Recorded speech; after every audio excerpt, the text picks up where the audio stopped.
Welcome to the podcast. It's been a while. I've been away, but today we're here and we're talking about sex. Yeah. So, sex is good, deeply inherently good. It feels good because it's meant to. It functions with purpose.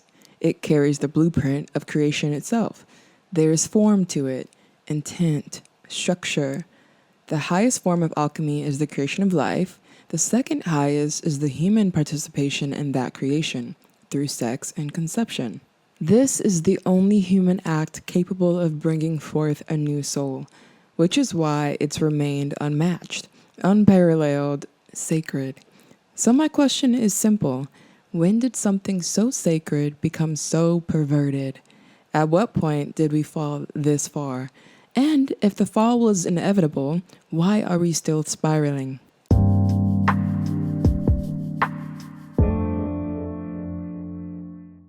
I don't actually think sex became bad, and psychology doesn't say that either.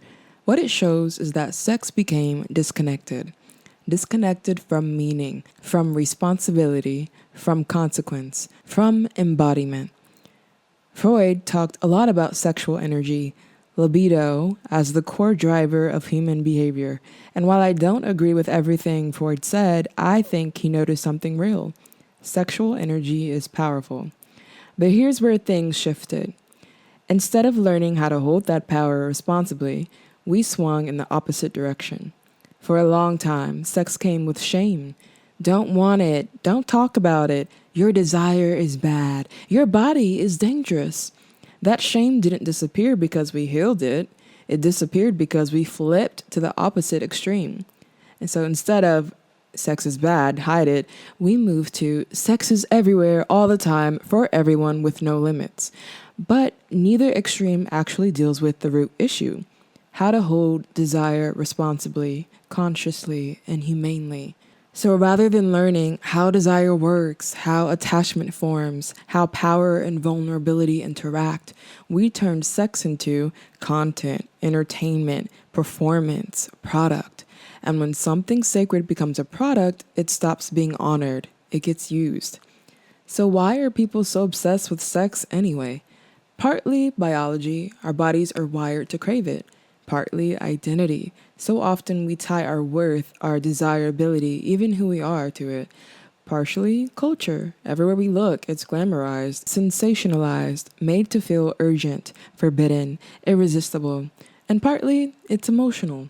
Sometimes it feels a void, a need for connection, or a rush of pleasure. But here's the truth. All of that attention doesn't change the fact that sex, while good, is not that good. It doesn't have to control you. It doesn't have to define you. Biologically speaking, sex is designed for bonding, attachment, connection, oxytocin, trust, vulnerability. But modern sexuality isn't built around bonding. It's built around dopamine. Novelty, stimulation, endless access. And dopamine isn't evil, it's just not meant to lead. When novelty becomes the driver, intimacy starts to feel boring. Commitment feels restrictive, bodies feel interchangeable. So people don't stop wanting sex, they stop wanting connection. And that's where things start to feel hollow. This is also where we need to talk honestly about pornography without yelling, without shaming, without pretending it doesn't exist.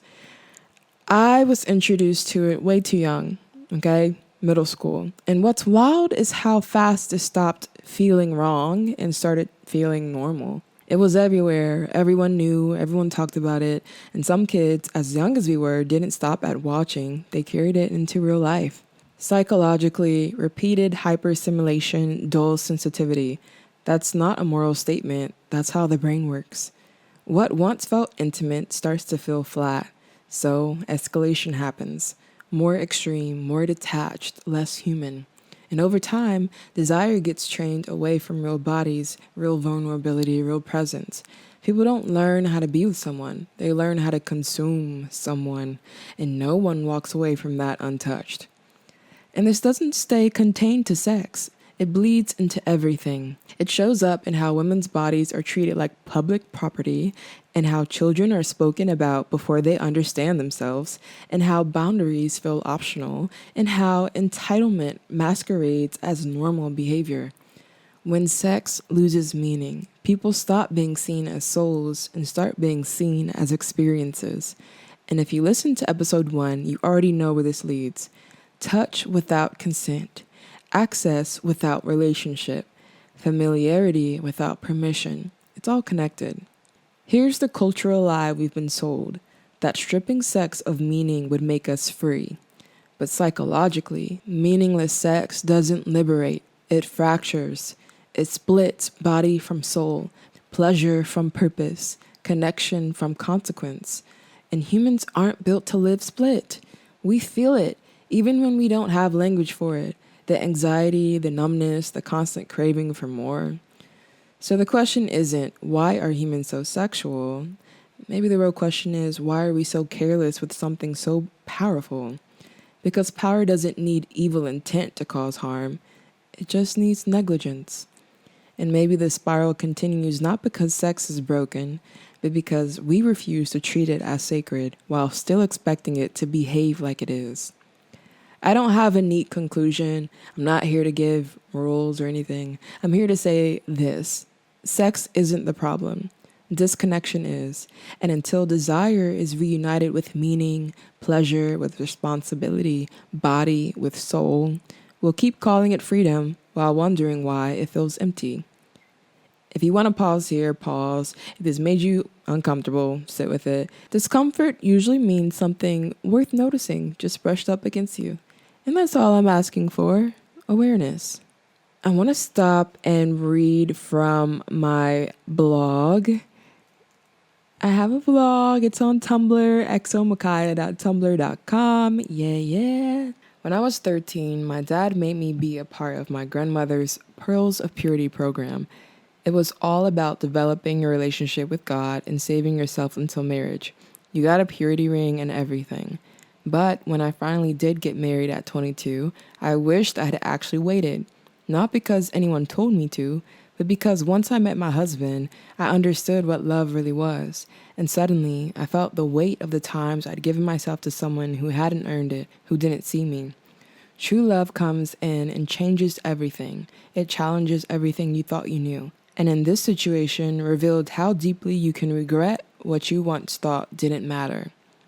Me and my husband talk about this topic all the time.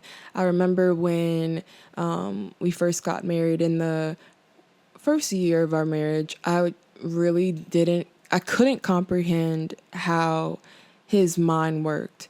Growing up, you're taught that men want sex. That's all they want.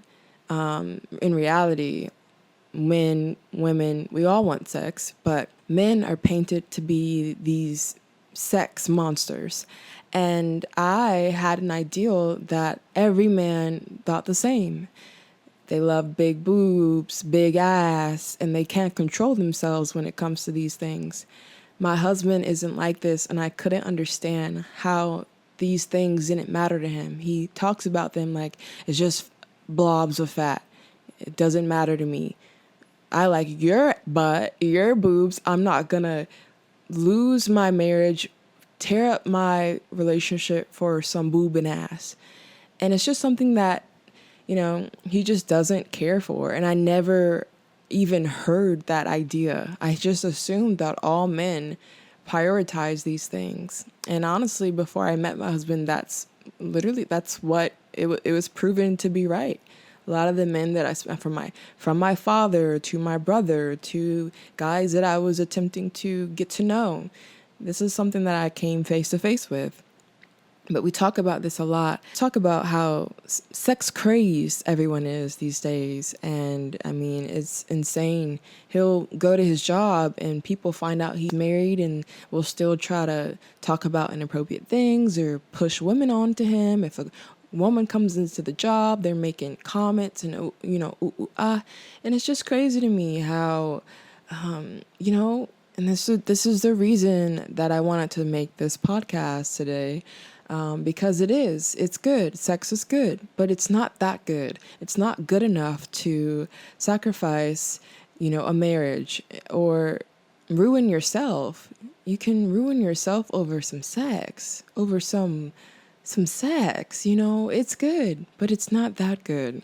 Even if sex is tangled up right now, even if the world has distorted it, truth doesn't stop being true just because we misuse it.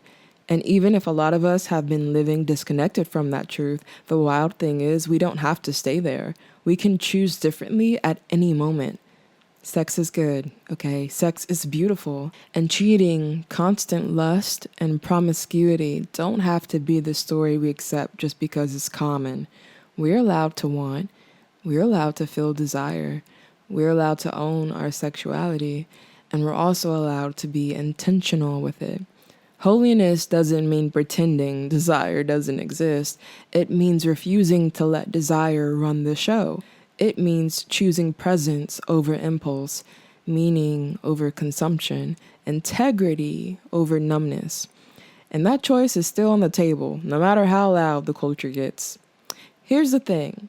Doing sex differently, waiting, holding back, saving it for the right time, it's not a punishment. It's satisfying. It's liberating. To devote yourself to another, to protect your power, it's glorious.